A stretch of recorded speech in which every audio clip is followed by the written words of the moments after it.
Well, good morning, and thank you all for coming together today for the 43rd Annual Zeke Greater Fisheries Forum. On behalf of the Joint Committee on Fisheries and Aquaculture, we are so grateful that you took time out of your busy schedules to be able to be with us today. I want to say thank you to the Assembly members who are here today.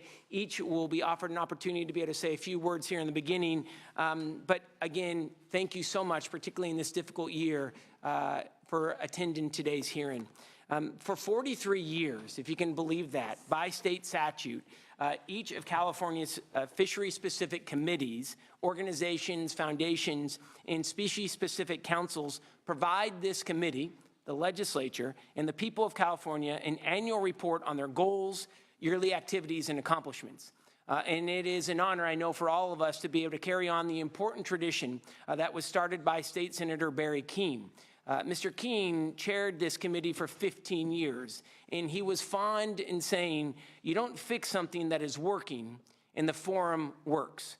And that continues to be the case in 2016. This forum works, but the fishermen of this great state are not.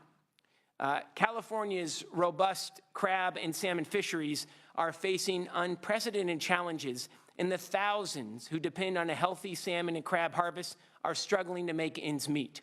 Fishing ports and communities up and down the California coast, whose health, vitality, and local economies rely on robust fisheries, are threatened by a historic crisis with California's beloved Dungeness crab and salmon. And I cannot say this more bluntly.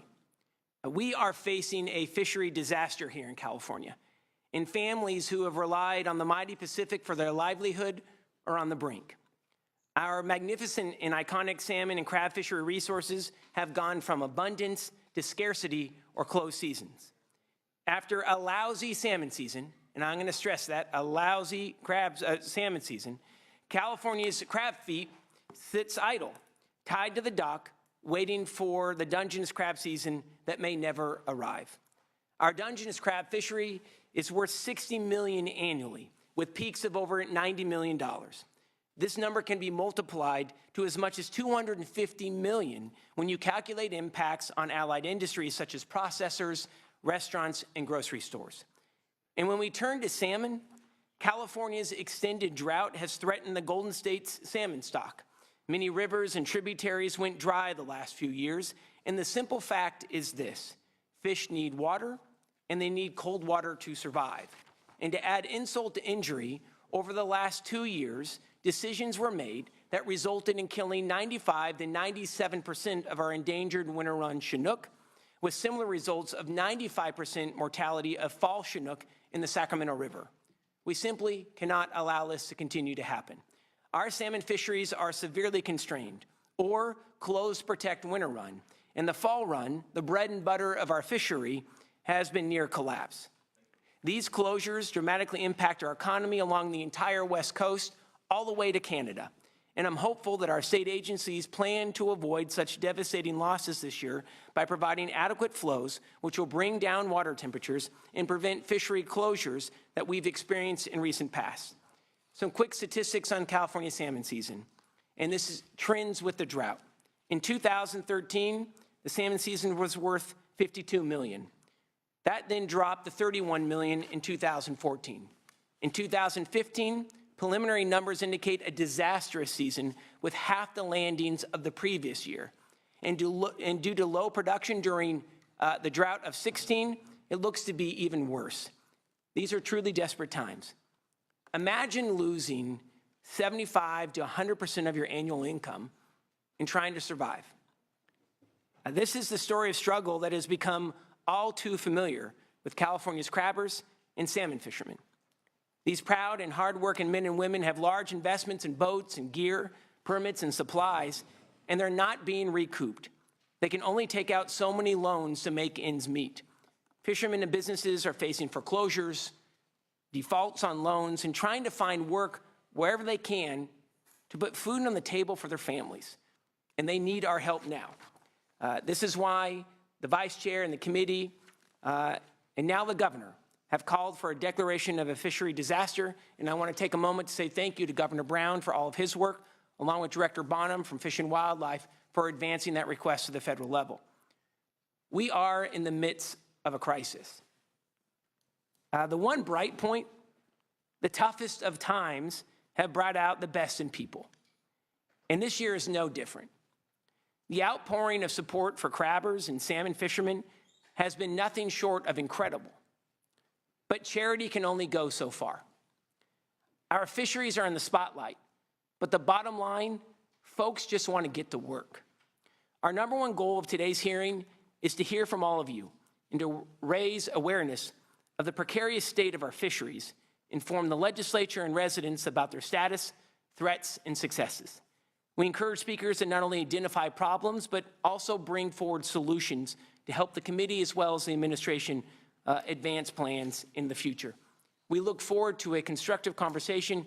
We have an all-star lineup of panelists today, but before we get into the remarks, I want to take a moment to say thank you to the Vice Chair, Assemblyman Wood, a true partner, and he has been working his tail off on all issues related to the crab disaster. So, Mr. Wood, please open, if you have opening remarks. Oh, thank you, Senator McGuire, and it's pretty hard to top the eloquence of stating the challenges we're facing with Senator McGuire here. So my remarks will be brief. This is our opportunity to learn firsthand from you the challenges that you're facing. This is our first opportunity, really, as a committee since we've been in office to really delve into some of these issues. So we are anxious to hear from you. As you can see, it is a very ambitious agenda. So and you will see, as is typical of the legislature, you will see some of us move in and out of here. Please do not take that as our lack of interest in what's going on here. Just understand that we have other obligations that sometimes take us out of here occasionally for a few minutes at a time. So we're anxious to hear from you and really appreciate the opportunity and the commitment to actually come here and visit with us. And we know that these are just the beginnings of conversations that we will continue to have for the years to come, and as we work through some of these challenges, which are not going to go away. So thank you very much for being here, and I will pass this back to Senator McGuire. No, thank you so much, Assemblyman. The Assemblyman has several meetings here today and hearings, so I really appreciate all of your work and fantastic partnership. Would like to be able to go to the great Assemblyman from San Francisco to offer any opening remarks. Thank you, Senator McGuire. My colleague, Mr. Wood, it's an honor really to be here again. This is my 4th year serving on this great committee. And my impressions have been over the last 3 years, we have faced significant challenges. We continue to get through them. However, I know that for the long term, we need to figure out a better path. It's clear to me that the industry's challenges, unfortunately, are not going away. And I think we need to be coming together to do whatever we can to make sure that we are ensuring the vitality of this industry up and down the coast for not just the next few years, but really for the next century, and to make sure that we can continue to allow folks to stay in business and to have this thriving industry here in our great state. And I know it's been something that has been a core part of all of our cities up and down the coast for many, many years to come. And I know that we want to see that it's there for our children and for our grandchildren to be part of. Thank you. Thank you so much, Assemblyman. I really appreciate all of your work as well and fantastic partnership. We're grateful. Thank you so much. Mr. Assemblyman, would you like to open up with any remarks?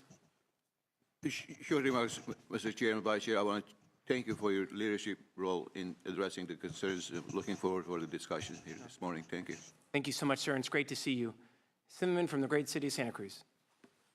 Thank you, Mr. Chair, and everyone who's here today. I think a lot of us have great interest in the health and sustainability of the oceans, and the more we can partner with industry, with the fishing industry, and ensure the sustainability, the survival of the need to be putting protein on people's plates, the need to have strong industries up and down the coast of California to be as protective as we can, the burgeoning aquaculture industry in the state.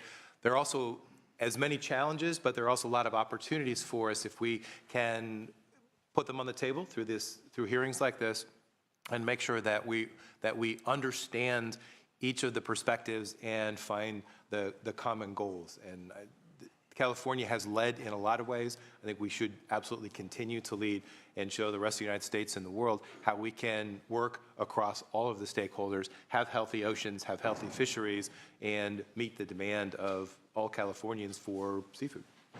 Thank you so much, Assemblyman. And thank you for allowing me to be here today. I know I'm not on the committee, but very interested in these issues, and I appreciate being able to join your committee today. You have been a real champion, and we welcome you to become a member. So watch out. Hey, see, there we go. But again, Assemblyman, thank you so much for being here. We're grateful as well. Ladies and gentlemen, would like to be able to move forward in our agenda, and we do have agendas available right up in the front, and if you come up and get an agenda, please grab a cookie. So we want you to stay hydrated and eat a lot of sugar today. We'd like to be able to take a moment to honor a real legend in the industry. And this forum is going to be a little different than in previous years. And we're missing a real special person, and that was Zeke Rader. He passed away this past September. And this may be the first forum without Zeke, but as we all know, he is always going to be with us. And we'd like to celebrate and honor Zeke's 40-plus years of service to fish, fishermen, and the fishing communities. He was a man of sincerity and commitment, compassion, and he had deep convictions. He fought intensely to protect and restore fishery resources up and down the California coast. Zeke remains an inspiration to thousands within the industry that he served his entire life. And we have now named this forum in his honor, and we'd like to be able to show you a quick video honoring his life as a champion for California fishery and aquaculture industries. Zeke Grader is the Executive Director Emeritus of the Pacific Coast Federation of Fishermen's Associations. During his more than 40-year career, Zeke has been a powerful influence in helping to bring together environmentalists, fishermen, businesses, educators to focus on restoring and protecting the San Francisco Bay Delta estuary.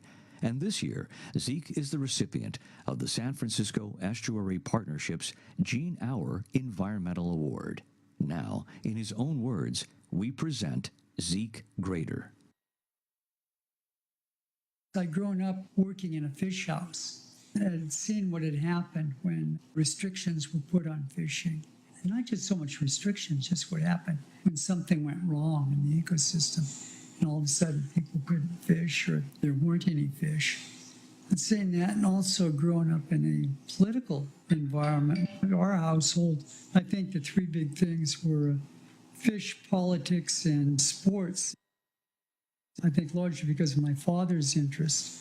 I got to see a lot of his work in politics. He was active as a member of the California Democratic Council with people like Alan Cranston. He was the first aide for Clem Miller, watching him having worked on Point Reyes National Seashore. And that's when the district extended from the Golden Gate Bridge to the Oregon border. And so as a kid getting to travel that and just seeing the beauty of that area and understanding and seeing the fishing ports in different places, plus having had some very good biology courses, not that I was any great scientist, but understanding the concepts. When everybody else was memorizing genus names, we were understanding natural selection, evolution. It all sort of came together later on as, having these types of understandings. I think probably the big thing I've seen in the course of the last 40 years has been the working relationship that has developed between the fishing community, the conservation community, and even some in the business and farming community, looking ahead and understanding that we need to protect these resources. They're not just ours to squander, but there's something that we have to protect for future generations.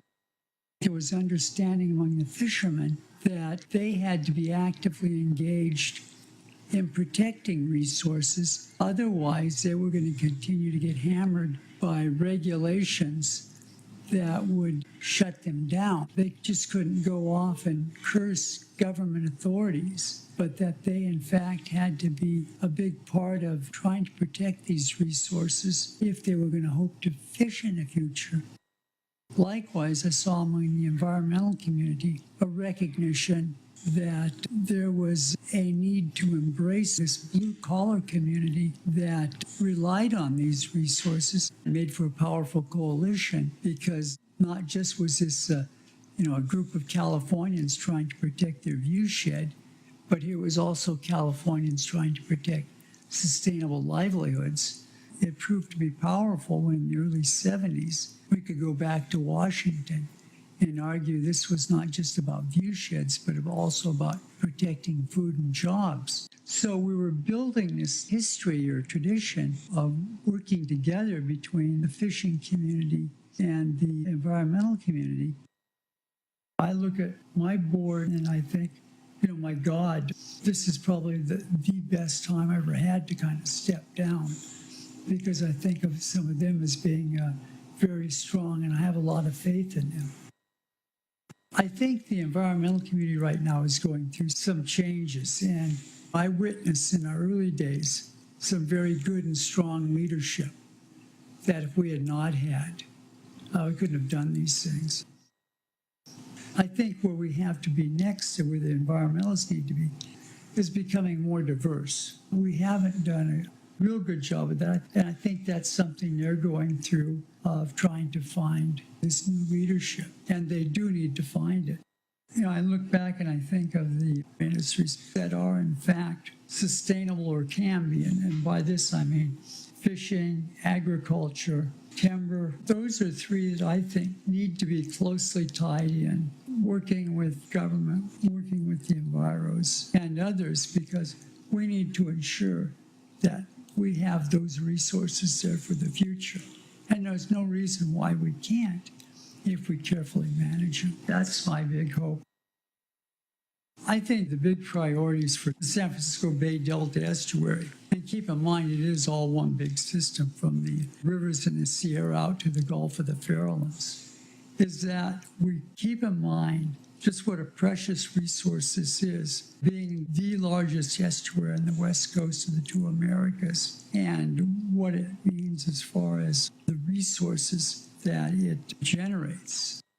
Our duty to, I think, particularly educate people on its value. And I've had board members such as Larry Collins basically giving a congressional subcommittee a tutorial in how estuaries work, which was a real learning lesson for people such as Congressman Tom McClintock, who was thinking that somehow our rivers were being diverted to the Pacific. And I can remember Larry giving them a lecture on how that water was not being wasted, but in fact it was critical to irrigating the crops that he harvested, which are the fish.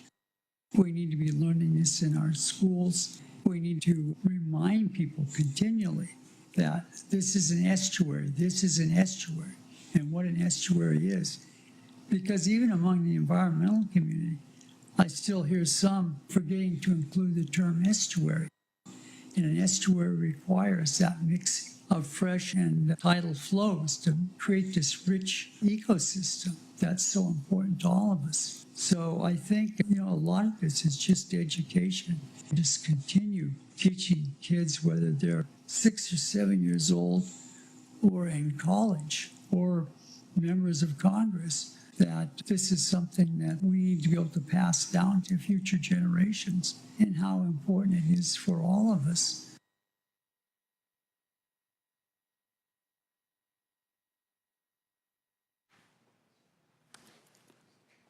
That was sweet.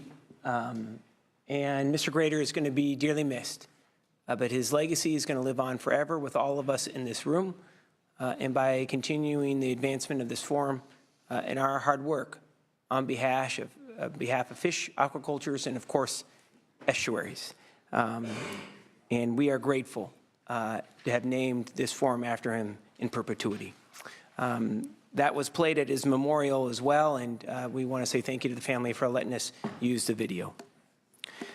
Would like to be able to advance in our agenda and look at our joint committee goals for 16 and 17.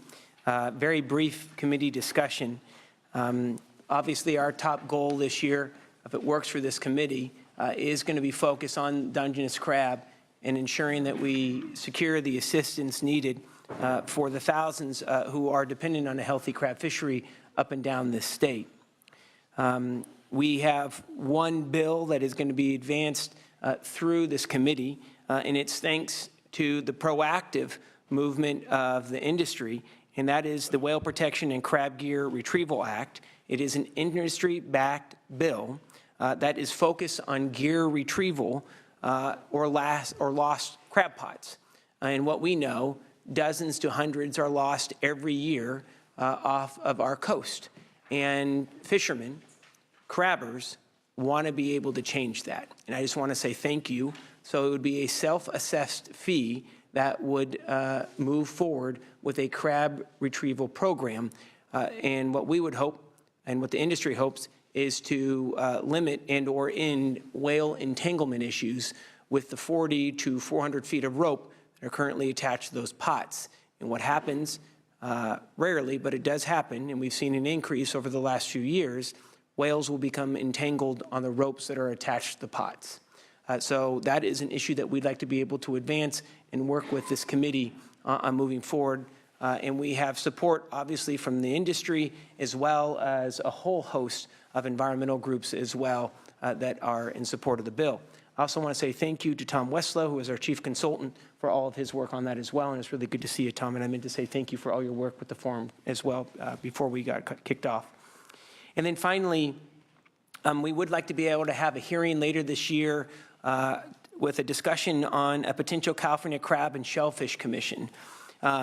So what we've learned from this crisis is that we need to become proactive in talking about the benefits of California crab. It's the top tier of the California fishery, and it would be very similar to what we see with the Salmon Council, the Sea Urchin Commission, or if you are familiar with wine country, both Napa and Sonoma have wine grape commissions. It is a non-political, non-legislative body of industry representatives that all they're doing is being focused on marketing efforts of California crab and shellfish. I think it's worth having the discussion. It has come up in these discussions, as Mr. Ting has been very well aware of, and we'd like to be able to have a hearing on that later this spring to be able to talk about the pros and the cons of advancing that and potentially looking at a self-assessed fee in 17-18, which would need legislation to be able to advance. So we wanted to be able to give you a heads up on that. And I also want to say thank you to the Vice Chair, Mr. Jim Wood, for all of his work on those issues. Would like to be able to see if there are any questions, comments, or other items that the committee would like to be able to advance this year. Good times. All right. Thank you so much. And we'll be in touch in regards to getting dates onto your compacted calendars for the commission discussion. So without further ado, ladies and gentlemen, we'd like to be able to move on to item 4, and that's remarks from agency and department representatives. We have a legend among us here today, and we want to say thank you to John Laird, and he is the Secretary of Natural Resources Agency. Mr. Laird, you do a phenomenal job. I want to say thank you for your advocacy and being able to get this declaration on the federal level. Mr. Laird and both Mr. Laird and Mr. Bonham have been instrumental on that. We'd like to offer you some opening remarks, and we are so appreciative that you take time out of your really busy schedule to be here every year to cover all issues, fisheries, and aquaculture. It's good to see you, sir.